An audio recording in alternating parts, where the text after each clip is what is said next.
Musk muncul di Gedung Putih dengan mata kanan lebam saat mengakhiri masa tugasnya sebagai Kepala Departemen Efisiensi Pemerintah DOGE. Dalam beberapa bulan terakhir, bisnis dan citranya cukup babak belur. Dan sekarang, wajahnya juga. Sudut mata Elon tampak bengkak dan hitam keunguan. Terlihat jelas saat ia bersebelahan dengan Trump dalam konferensi persingkat di ruang oval.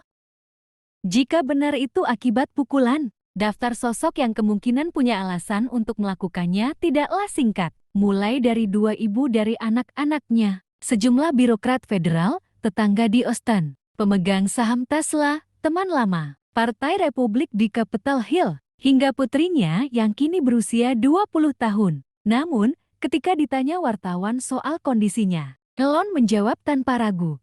Saya hanya bercanda dengan si kecil ke-10 dan berkata, "Ayo, pukul wajah saya." Dan dia melakukannya. X, putra Elon yang berusia 5 tahun, disebut sebagai pelakunya. Trump sempat beberapa kali bertemu Elon dan X. Ia terlihat terkejut lalu tertawa kecil saat mendengar penjelasan tersebut. X bisa melakukannya, ucapnya sambil mengangguk, mengutip dan New York Times. Di hari yang sama, dan New York Times merilis laporan panjang yang menyoroti kebiasaan penggunaan obat Elon. Laporan itu menyebut konsumsi ketamin, ekstasi, dan psikedelik lainnya, serta penggunaan harian puluhan pil, termasuk stimulan Adderall. Penggunaan narkoba Elon jauh melampaui konsumsi sesekali, tulis NYT, mengutip sejumlah sumber dan dokumen. Laporan itu juga mengingatkan kembali penampilan Musk di Conservative Political Action Conference Februari lalu.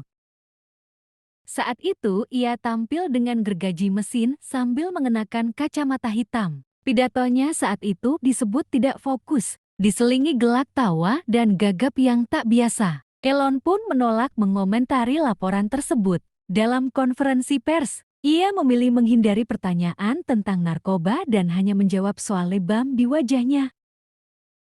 Selama 130 hari, Elon bertugas memangkas anggaran federal dan modernisasi kebijakan teknologi hingga lengser. Hasilnya belum setara dengan janji pemotongan USD 1 triliun yang pernah ia suarakan. Meski status resminya sebagai pegawai khusus telah berakhir, Trump mengatakan Elon tetap akan diminta memberi masukan sebagai penasihat. Ia pun memuji kinerja Elon selama 4 bulan bekerja di Gedung Putih. Ia membuat program reformasi pemerintah yang paling menyeluruh dan berdampak dalam beberapa generasi, ucap Trump.